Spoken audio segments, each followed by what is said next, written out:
Hey guys, Zach here. I know it's called football, joining you just a few days after the draw against Burnley at the Emirates. First, I just want to say something real quick with the international games coming up. I will be covering the U.S. men's team, obviously, so keep your eyes out for the videos in the coming days. Obviously, I won't be missing any of them, so thank you for that. Now, it's been a few days, obviously, like I said, since the draw, and really it's still pretty prevalent, I think, the halt that came after the game, the reaction of a lot of fans really going into meltdown, which is not quite where I am. I think there's a lot of optimism still left in the season. Just over halfway, had the halfway mark of the season. We're still in the transfer window. I will get into transfers just a little bit later on in the video. But look, a lot of people are completely melting down, and I think it's just an overreaction, and it's a reaction you sort of expect when you're drawing against Burnley at home, when the opportunity to go in a fourth place is staring right in your face. Knock down United, jump above Spurs. Spurs obviously still a game in hand, and really that game could come down to facing us whenever that matches were scheduled. I'm not totally sure. I think it's maybe March that we play Spurs again, but I'm not sure, so don't quote me on that. No one's watching this video anyway. Look, transfers. Let's move on to transfers. They're not looking too great at the moment. Obviously, the news broke really last night about Dusan Vlahović, the Fiorentina striker. Seems to be on his way to Juventus, even though really all the reports in the past couple weeks and the first 3 weeks of January really where Juventus aren't going to make a bid for him, not in January, and people like I think Fabrizio Romano are saying that Juventus aren't in for him, and all of a sudden out of the blue it seems like his agent fixed his cell phone issue and Juventus came calling to Fiorentina, and the deal is almost wrapped up. I mean, for the most part, apparently, according to Charles Watts, who spoke to the goal representative for Juventus, says that Juventus are very, very confident that they're going to get this over the line. So Arsenal missing out on a player that they chased the whole window. But again, just quoting Charles Watts, and I just watched his video. He's the best Arsenal channel, in my opinion, on YouTube, because he just brings you everything you need to know, quick 15-minute videos, and he's just as credible as you can get. According to Charles Watts, he did say that Arsenal were never really convinced of getting him in this window, if at all. He mentions that you have to think that Arsenal, Edu and Arteta have this in the back of their mind throughout the window. They're chasing him. This is their number one target. Yes, perhaps it's unlikely, but it shows optimism and it shows that you're still going for that target. You're willing to splash that 70 plus million out for this player that you want, that fits your system. You see what he can bring to the team, and they've chased him, and they chased him, all of January, all of this window, and it just didn't seem to work out.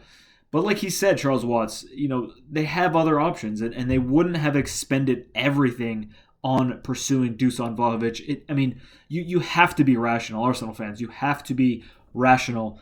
The news that broke about Matt Turner potentially signing for Arsenal, $5 million bid, it's gone a little quiet, which is it seems to be good news most of the time in terms of Arsenal transfers. But I got into it with a couple people on Twitter, Arsenal fans, saying, prioritizing the least valuable move for, and it's like they must think it's just Edu going for transfers, just one person in a team trying to organize transfers for an entire football club. It's just not how it works. It's just not how it works. You have so many people. You have a team working tirelessly, to get deals over the line. And how simple could the Matt Turner deal be?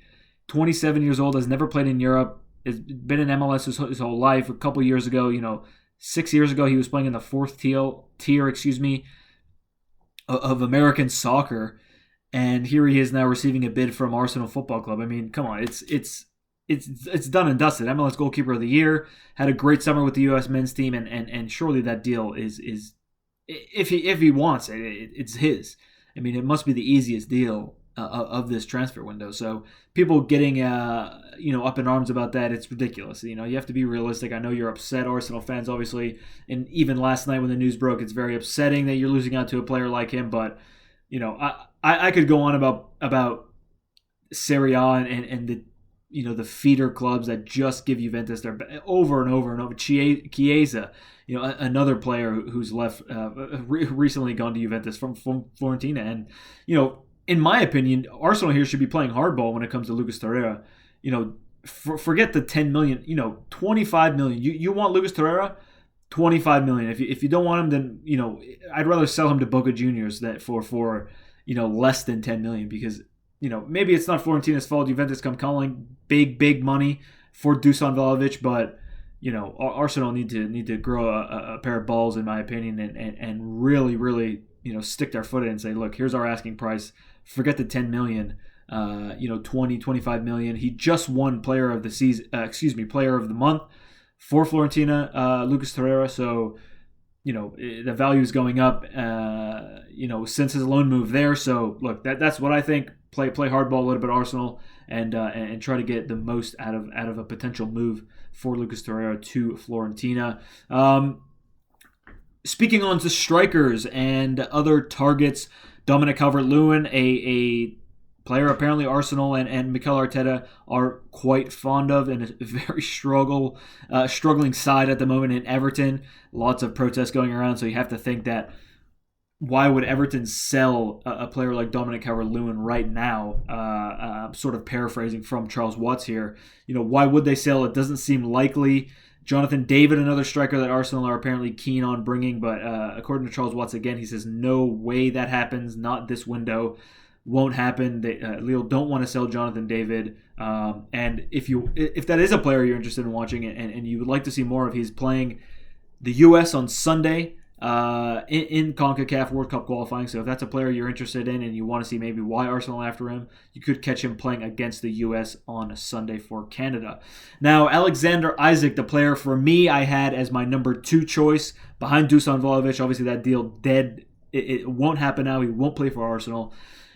Alexander Isak, the Swedish player, the Swedish international, playing for Real Sociedad over there in Spain. Charles Watts, according to him, he says this is the most likely deal to happen in this window, and he makes a couple very good points, mentioning the release clause and how you don't have to negotiate with Real Sociedad. You go to the La Liga offices, here's the money, you slam it down, and barring agreements with Alexander Isak himself, that's your deal completed. We saw it happen with Atletico Madrid 2 years ago, with the Thomas Partey deal.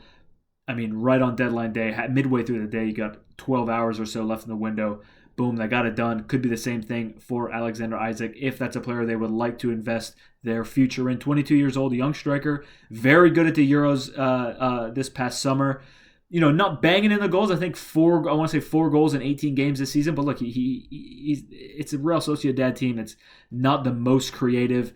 They're in 6th place at the moment. They're doing all right, which is another reason why, again, quoting Charles Watts here, paraphrasing, I should say, he doesn't see it likely that they will take anything less than that $75 or so million release clause.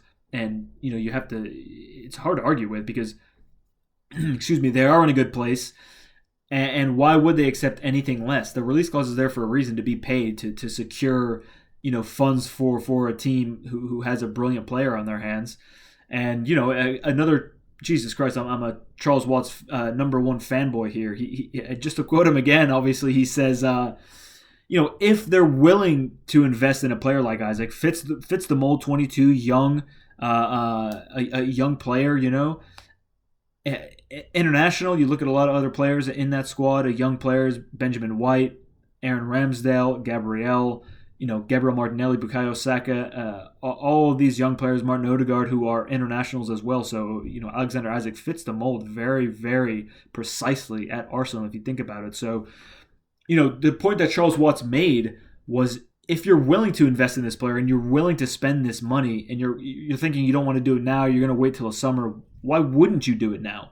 If you're willing to make the investment in this player and this is your guy, this is the player that all this stuff going on with Dusan Vlahović is going on behind the scenes. You're still after him. Things are still being in the contact is perhaps being made, or you're watching him as you should. You're learning things more about him, and all the stuff that goes on behind the scenes that we don't really hear about as fans. Why not just spend that money now? It's clear we need improvements in the squad. I mean, talking about the midfield, I won't even get into it in this video. So look, I agree with that to the utmost. Charles Watts, it's a fantastic point. Why not invest now if you're going to invest anyway? Pay the release clause, get the deal done, and have your man. Have him in and really try to help us solidify that top 4 spot for Champions League football. Now, you guys obviously let me know what you think. What's your favorite option now that Vlahović is on his way to Juventus? Most likely. Dominic Calvert-Lewin. There wasn't much about Ollie Watkins. I haven't seen much about it. The last couple, really this whole transfer window, it's been sort of dead. It's died down.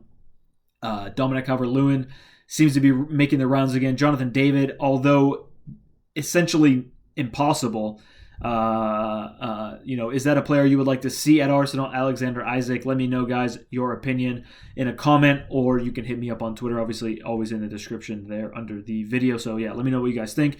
And just closing, Arteta has obviously been seen with Stan Kroenke. I think most likely talking to Josh Kroenke or maybe some other member of KSE.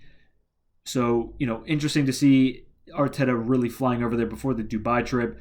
Charles Watts has said in his video that this doesn't really have anything to do, from what he's heard, it doesn't have anything to do with the contract extension that has been making the rounds the last couple of days about Mikel Arteta, a 2-year contract extension for him. He says this isn't what that is. Really, it's just negotiations on who they should be going after this window. And, the timing of it is really, as this deal has fallen through, he finds himself, in the big seat with the man himself, Stan Kroenke.